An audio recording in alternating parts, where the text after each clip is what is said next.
was actually very true to, I suppose, our backgrounds and how we were raised.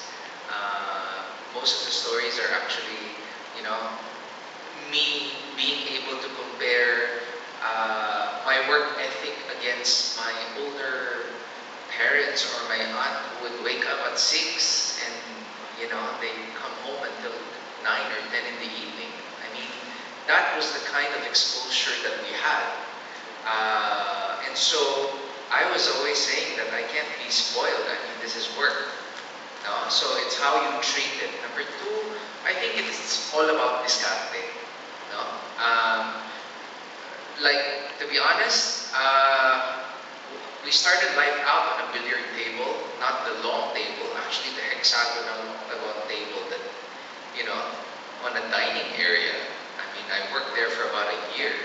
And then we kept on adding a few people. We couldn't stay there already. And so, took an office. If Miko had one of the worst buildings in Ortigas, mine is in Makati, but it's also one of the worst. Not to say it's not hygienically good, but you know, it's a relatively safe commercial residential condominium.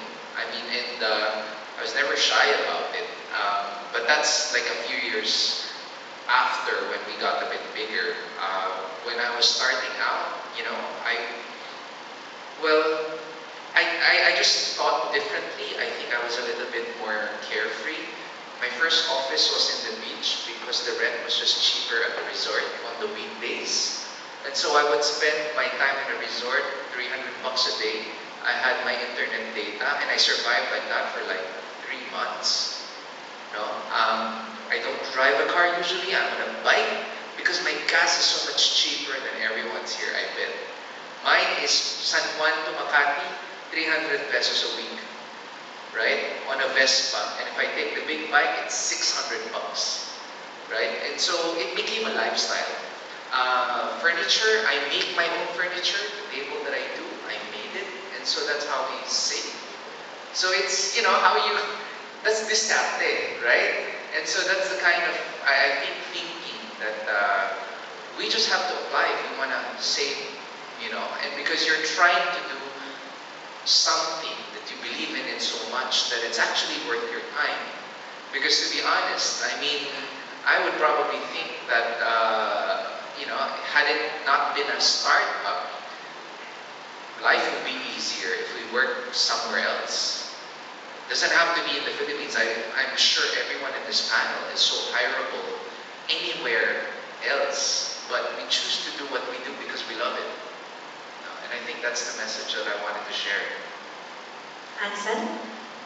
Mine wasn't as colorful as theirs, but I would describe it in 2 words. It's very social and cultural. Cultural in the sense that we're all Filipino Chinese, or many of us are Filipino Chinese here. So we basically, two things that the startup always looks for is salaries and rent. So salaries, I'm the last to get paid, my employees get paid first. Rent, I rent from my uncle's office, who's also my investor, so we actually get cheapest rent. In fact, till today, I don't think our rent has increased on a per square meter basis. Social is where we started to develop our business.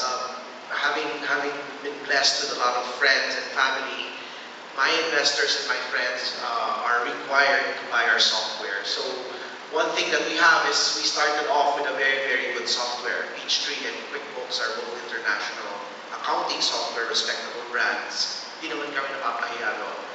I also had was lucky to consult with many of my friends. One of them is there, si Glenn. Glenn only works for Larry Ellison in the US, so I get to ask him what the trends are, what's happening with these software companies, and he would give me advice. So that's basically it. I still do that up to now. I wouldn't say that's bootstrapping, but it's very social and cultural.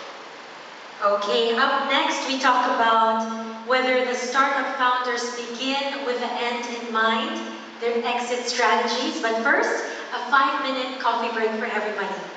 We'll see you back in 5 minutes.